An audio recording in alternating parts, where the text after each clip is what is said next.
while I agree, we always have to lead with the business problem and not chase the shiny AI object just because it was somewhere mentioned in the news and so forth.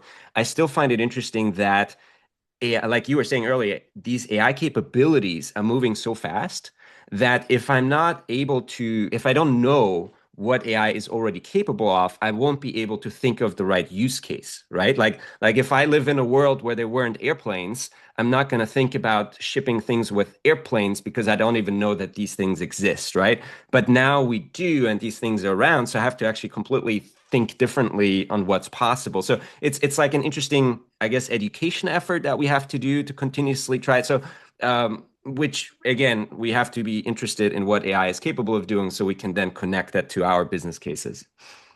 No, I mean, 100%. We had a very different roadmap when we started the year than we do now. And it's because we thought we understood what AI could do. We're very fortunate that our chief product officer is on OpenAI's red team. So we know what's coming. We have some good insights, but we also had no idea what was going to happen everywhere else. And what Anthropic was able to do was really monumental from a commercial perspective.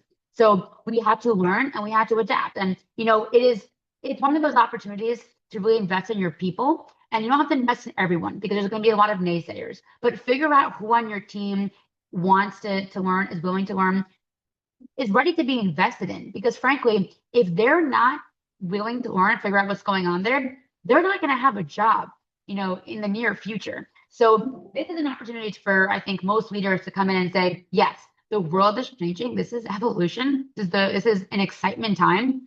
I want to evolve all of us. I want the organization to win. I want you individually to win. So, here's what you should be doing. You should figure out what all these new companies are coming out with. Play with them. Give them the license to be able to play with them. Because if you're not investing in them, someone else will. And you're not going to take advantage of assets that you have, internally. So you want to invest in the people, then you want them to stay. And you want them to then elevate your organization. So you absolutely have to be out there figuring out what's happening. And from our end, when we saw everything, really snowballing so quickly, we quickly just had to ramp up an executive team meeting and say, what are we doing?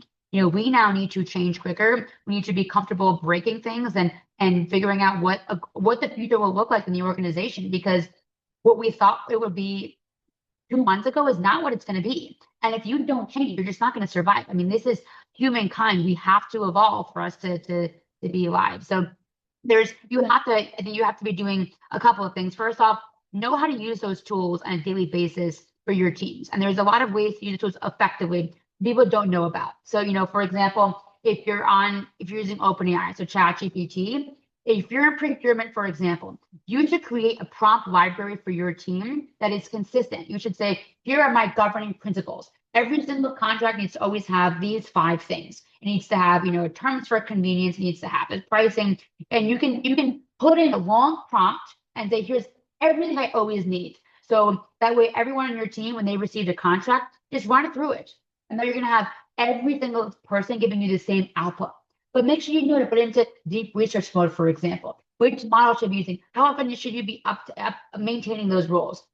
Same for finance. You should just know how to use them effectively. And then on top of that is, how do you then create this better structure and framework for your teams to use other tools to connect the dots to be able to run fast? And the beauty here is you won't break anything.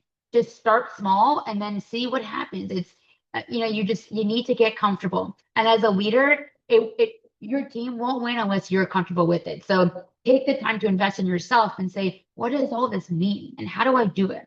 And then, get cross-functional teammates. If you're in logistics, find someone that's going to support you in data science, in engineering, in product, because you need to have that different mindset of how everyone thinks, and then really have a top-down approach and how you're going to create wins in your organization. Because you can't just do this if you're just thinking about logistics. You need data science to support you. You need engineering to support you for you to be able to run fast. I just want to recap some of the important things you just said. Like one, I think this there's always a question of like a top-down approach versus bottom-up, and you kind of described an interesting hybrid, right? Like you want to encourage everybody individually to explore the tools and practice and so forth, but there is a bit of a top-down of like, let me give some guardrails, right? Let me give some structure maybe around that to allow everybody to experiment, but then still make sure it doesn't go out of control essentially. So I like that suggestion. Sorry, you had something else to add, Tef? Yeah, I mean, you have to create very good guardrails. It needs to, I would start with just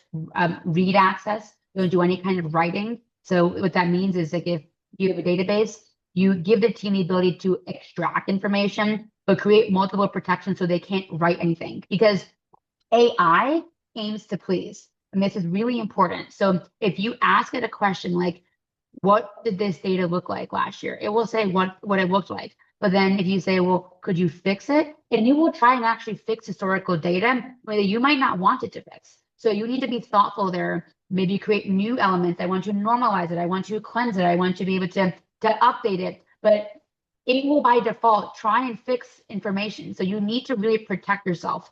And if you're in an organization where you cannot get alignment from other team members cross-functionally, engineering, infosec, etc., then you have to go to partners.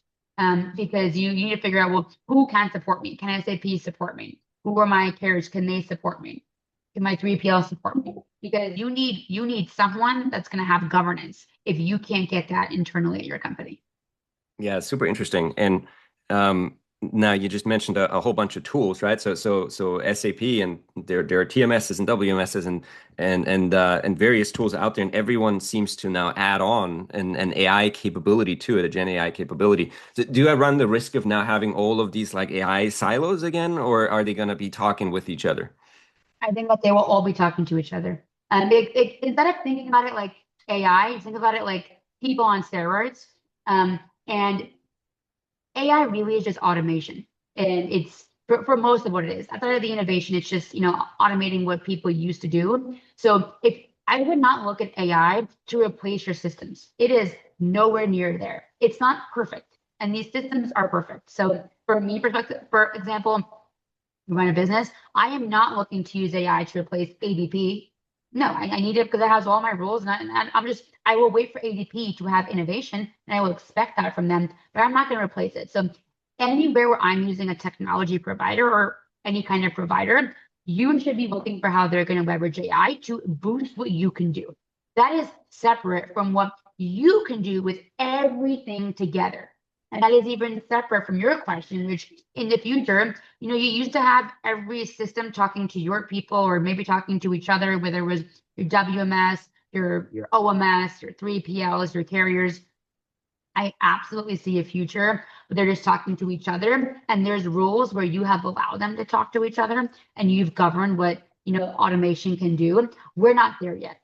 That's realistically at least a year out because no one is comfortable yet. So you need to first let AI kind of come in, have everyone show you wins, and then eventually test, what they can do in terms of more automation. But I would not, don't worry about that problem that it's not even here yet. Think about it instead, opportunities. What could you be doing? Small wins, and then let them get bigger.